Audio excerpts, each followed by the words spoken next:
자, 두 번째는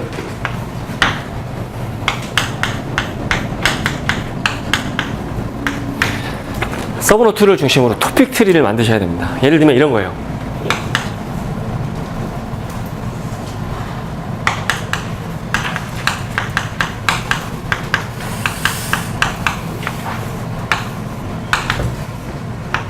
자, 본인의 서브노트의 홈 네트워크에 대해서 관련된 각각의 토픽들이 있을 거예요. 저는 이제 임의로 판단하는 거니까 그렇게 하세요.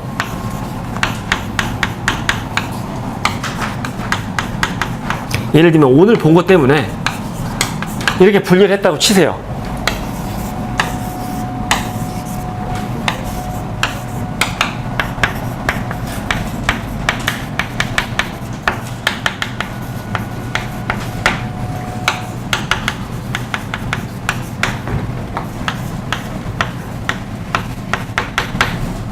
A, N, AC, 또 한다면 AD. 아까 면허, 비면허 해서 면허는 LTE, M, 네로우 밴드 IoT, 시그폭스, 로라. 이런 식으로 내 서브노트에 정리되어 있는 내용을 왜 이런 트리를 만들어 놓냐면 어떤 문제가 딱 나오면 어디서부터 치고 들어가서 문제를 풀까? 합리적으로 판단하셔야 되는 거예요. 예를 들면 Z웨이브를 물어봤지 않습니까? 그러면 이 문제의 배경은 와이어리스 펜이 되는 거예요. 펜에는 어떠한 기술이 있는데 그런 어려움 내지는 문제를 극복하기 위해서 나온 기술이 Z웨이브다. Z웨이브의 기술적 특징은 뭐고 뒤에 가서 블루투스, 직비, Z웨이브를 비교해 본 결과 Z웨이브가 어떤 특장점이 있기 때문에 현재 어떤 용도로 활용되고 있다. 그러니까 어떤 현장에는 Z웨이브를 적용했을 때 최적화이다. 이게 기술사 답안이에요. 무슨 Z웨이브 물어보니까 Z웨이브의 개념, 기술적 특징 막 스펙만 착 외우고 딱 끝났어. 그건 기술사 답안이 아니에요. 인터넷에 있는 자료를 그대로 답안지에 옮겨 놓으신 거죠. 자, 그래서 이렇게 트리를 만들어 놓고 홈 네트워크라는 큰 챕터 안에서 밑에 쪽으로 쭉쭉쭉 내려가면서 내 서브노트에 있는 내용을 한 페이지 안에 정리 요약해 놓으셔야 돼요. 그래서 시험장에 딱 갔는데 LTM을 물어봤어. 그러면 면허 대역부터 갈까? LPWA부터 갈까? 홈 네트워크부터 가야 되나? 순간적으로 판단해 내셔야 되는 거예요. 내 서브노트에 어떤 토픽이 어떤 챕터 밑에 어디쯤 계위에 들어가 있는지가 내 머릿속에 일목요연하게 정리가 돼 있어야 돼요. 그래서 시험장에 가서 시험 문제를 딱 보는 순간 이거는 내 서브노트 어디에 드등 그래서 어디서부터 풀어나가야지, 뒤에 가서 어떤 얘기를 해줘야지, 어떤 기술하고 비교해주면 좋겠네, 이런 것들이 일목요연하게 정리가 될 수 있습니다.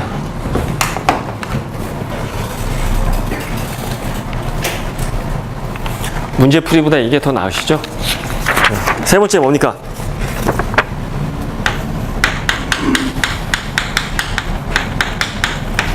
시간 관리 하셔야 돼요. 저도 마찬가지고요. 여기 계신 분들도 아마 마찬가지일 거예요. D-Day가 딱 정해지지 않습니까? 그러면 시험이 얼마 안 남았네, 이런 생각도 물론 들지만 아직 며칠이나 남았잖아, 아직은 조금 더 여유 있어도 되잖아. 기술사 시험은 잠깐 딴 생각하다 딱 오면 코앞에 시험 일자가 다가와 있어요. 그래서 이 시간 관리라는 건 본인의 스케줄을 짜시고 매일 체크해가면서 공부하셔야 돼요. 6개월이라는 게, 자 보세요. 이번에 합격자 발표 나오기 전까지 여기 계신 분 중에 과반 이상은 공부 안 합니다. 공부 안 합니다. 왜냐? 본인한테도 보상해줘야 되잖아요. 그동안 고생했는데. 그래, 수고했다, 좀 쉬어라. 그리고 결과가 어떻게 나올지는 아무도 모르잖아.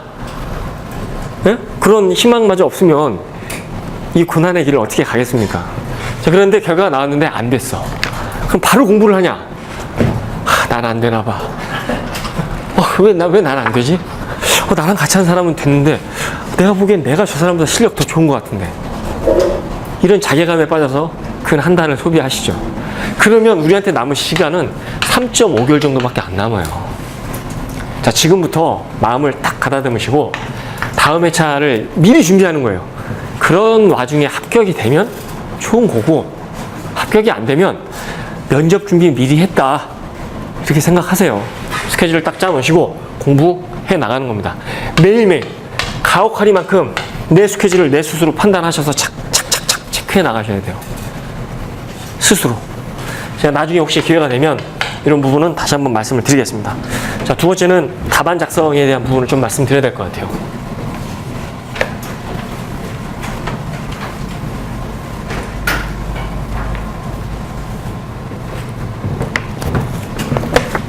답안을 그냥 작성하시면 안 됩니다.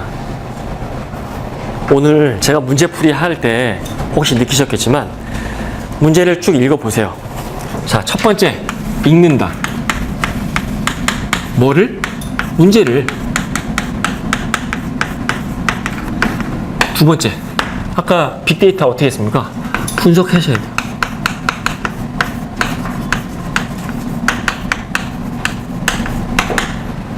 왜? 이 문제 왜 냈지? 이 문제에서 도대체 뭘 물어보는 거지? 그냥 그것도 없이 문제를 딱 봤는데 내가 외운 게 있는지 없는지를 딱 본 다음에 그 내용을 막 써. 그럼 다음번에 시험을 또 보셔야 돼요. 저랑 지금 아이 컨택이 되신 분 중에 웃으시는 분들이 있는데 나도 모르게 시험장에 가면 그래요. 시험지를 딱 받자마자 내가 아는 게 있는지 없는지 먼저 봐. 이번 시험 끝났어. 공부, 우리 학원 왜 이래? 신기술 아무것도 안 가르쳐 줬어. 어떻게 그걸 다 알고 시험장에 갑니까? 시험장에 딱 가면 어디서 한번 들어봤는데 이 문제를 왜 냈지? 이 문제를 낸 이유가 있을 거 아니야. 이 출제자가 요즘에 이 문제를 고민하고 있나? 시대적으로 이 문제가 나올 만했나? 그렇다면 난 이 문제에서 무슨 얘기를 해주면 좋을까? 이거를 생각하셔야지. 시험장에 가서 제가 시험지 항상 이렇게 덮어놓으면 감독관이 못 보게 해도 이렇게 해서 꼭 보셔야 됩니다 하면 이렇게 보면서 내가 아는 게 있나? 이거는 두 번째예요. 문제를 여러 번 읽으신 다음에 분석하셔야 돼요. 왜 냈지? 어떻게 설명하면 최적할까?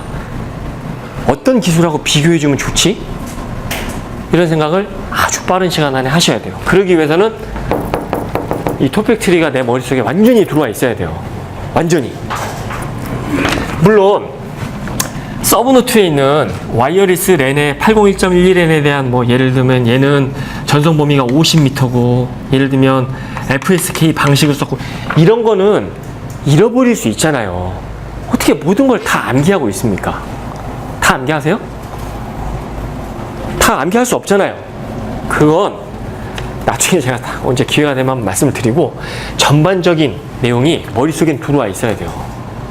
이 내용이 머릿속에 들어온 순간 하루에 한 번씩 서브노트를 보실 수 있어요. 빨리. 이렇게. 자, 세 번째.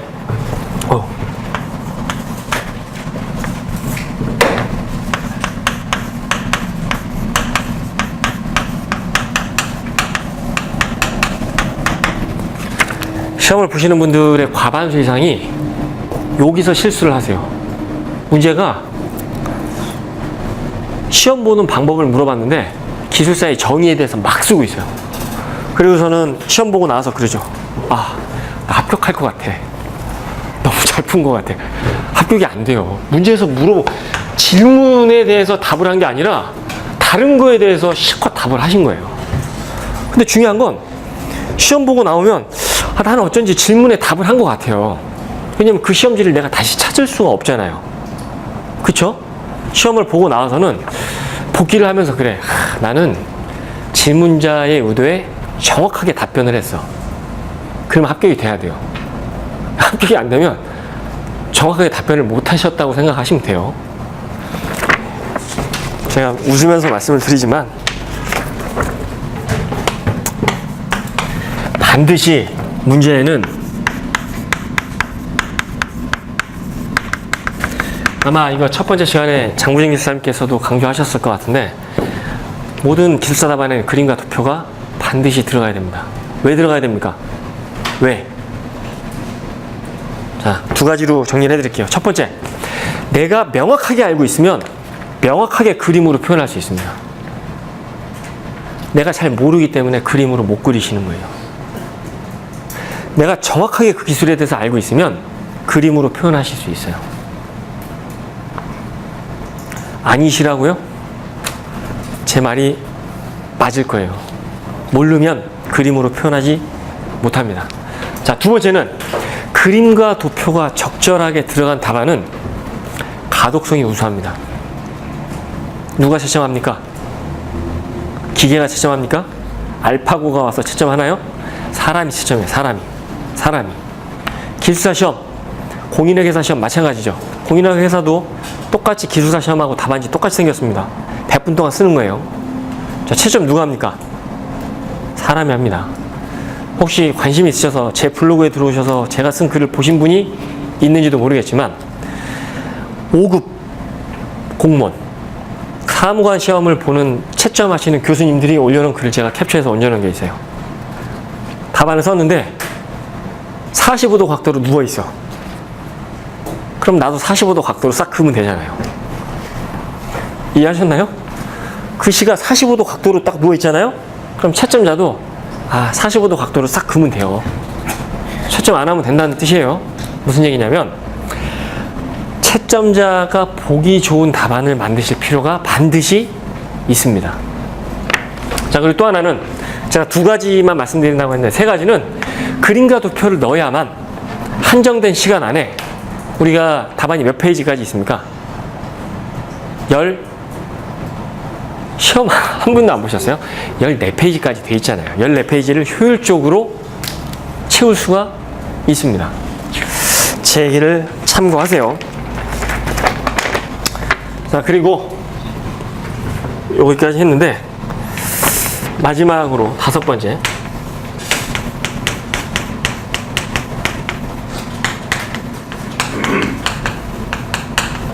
요거는 앞서 말씀을 드리긴 했어요. 추천 메커니즘. 자, 한 사람의 답안을 얼마나 꼼꼼하게 채점할 것 같으십니까? 제가 긴 말씀은 안 드리겠습니다. 사람이 채점한다는 거, 한정된 시간 안에 채점한다는 거, 그분이 수험자의 인생을 절대 책임지지 않는다는 거.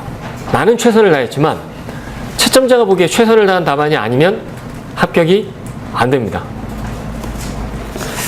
자, 그 정도를 말씀을 드렸고요. 마지막으로 기술사 시험 방법에 대해서 말씀을 드리면 오늘 강의가 끝이 납니다.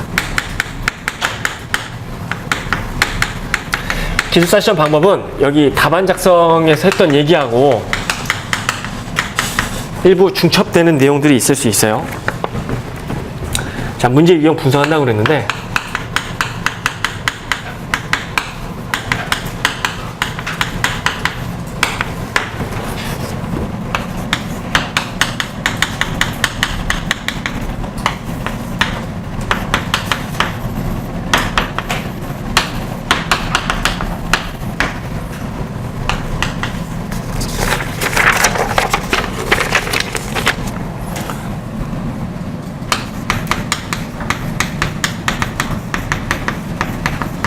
이 정도 4가지만 말씀을 드리고 오늘 강의를 마치겠습니다.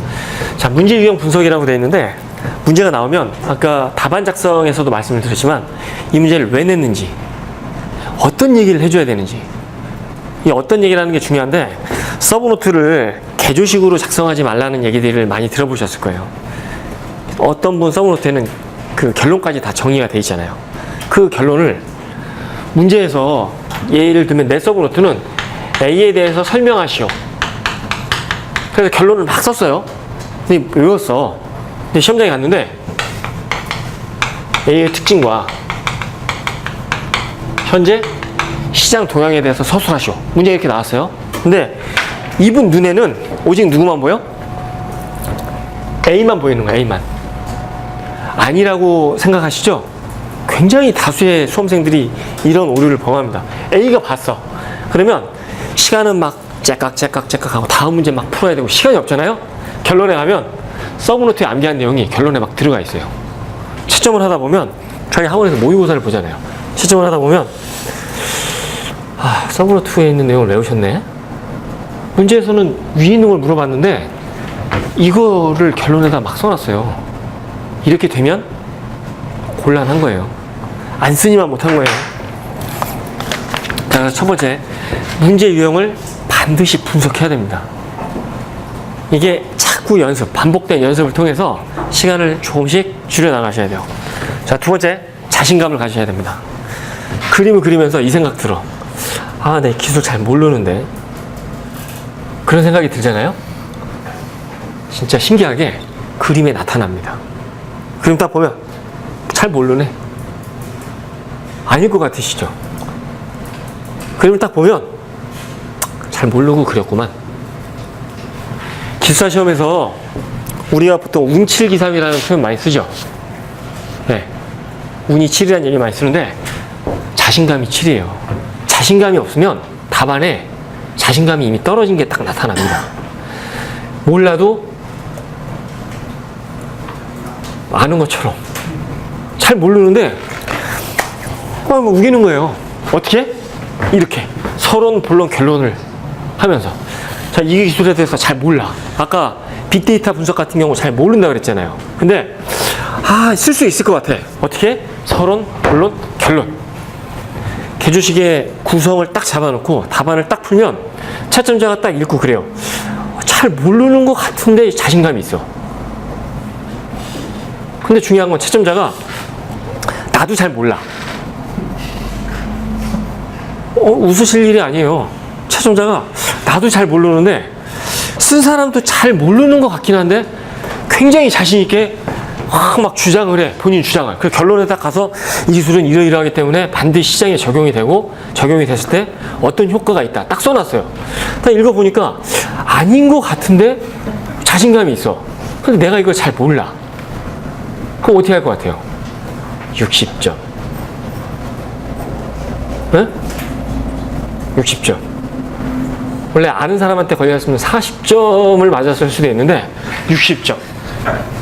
왜? 이렇게 썼잖아요. 서론, 본론, 결론에 맞춰서. 내 주장을 굉장히 논리적으로 폈잖아요. 아니, 논술이라는 게 그런 거 아닙니까? 논술이라는 게 기술사 시험도 어떻게 보면 논술 시험의 하나라고 볼 수 있는데 내가 잘 몰라. 내지면 모든 기술을 100% 알고 답안을 쓰는 문제가 다 있진 않잖아요. 한 70%는 알겠어. 근데 논리를 펴나가는 거예요. 아까 얘기했잖아요. 자, 이 기술은 이런 기술인데 이 밑에 어떠어떠한 이유 때문에 이 기술이 출현을 했고 이 기술의 기술적 특징은 어떠어떠하고 비교를 해본 결과 이 기술이 어떤 게 상대적으로 뛰어나기 때문에 얘를 현장에 적용했을 때 어떤 장점 내지는 단점이 있다. 썼어요. 그걸 누가 논리적으로 반박하겠습니까? 그 짧은 시간 안에. 아까 제가 채점 메커니즘 말씀드렸지만 굉장히 짧은 시간에 시점이 되잖아요. 자, 그래서 두 번째, 세 번째를 묶어서 설명을 드리면 자신감을 잃으시면 이 시험은 끝난 거예요. 시험장에 딱 갔는데 난 안 될 것 같아. 안 돼요. 안 돼요. 안 될 것 같아가 아니라 안 돼요. 그분은. 딱 갔는데 에이씨, 뭐 한번 해보지 뭐. 6개월씩이나 공부했는데 한번 해보지. 그럼 됩니다. 단 무모한 자신감을 말씀드린 건 아니에요. 이렇게 나름대로 할 수 있는 준비가 된 상태에서 자신감을 말씀드린 거죠. 마지막 답안 품질. 답안 품질은 우리 기술사 시험은 절대평가를 가장도 하지만 상대평가잖아요. 그죠? 알고 있는 지식의 양은 거의 비슷해요. 제가 모의고사 같은 거 채점을 해보면 알고 있는 지식이 거의 비슷합니다. 근데 누가 답안의 퀄리티를 높일 수 있는, 얘를 안 좋게 표현을 하면 기교라고 표현을 할 수 있어요. 기교. 근데 중요해요. 왜? 자, 다시 정리해볼까요? 기술사 시험은 어떻게 합격한다고요? 머리는 생각만 하시고 그 다음 누가 해야 돼요? 손으로 써서 합격하는 시험이에요. 다시 한번 강조를 드리지만, 자, 그러기 위해서 답안 작성과 기술사 시험 방법에 대해서 말씀을 드렸고, 마지막에 답안 품질을 높이기 위해서 끊임없이 노력하셔야 됩니다. 품질을 높이는 방법, 직접 쓰셔야 된다는 얘기 아까 드렸고, 적절한 그림과 도표를 내 서브노트에 정리해서 가지고 계셔야 돼요. 적재적소에 쓰실 수 있는. 그리고 마지막은 기술사 시험은 외운 내용을, 단순히 암기한 내용을 필사해내는 시험이 아닙니다. 그 기술에 대한 내 생각, 그걸 표현하는 시험이에요. 그게 굉장히 중요한 거예요. 기술사 시험은 단편적인 지식을 써내는 시험이 아닙니다. 예, 오늘 시간이 조금 넘긴 했는데요.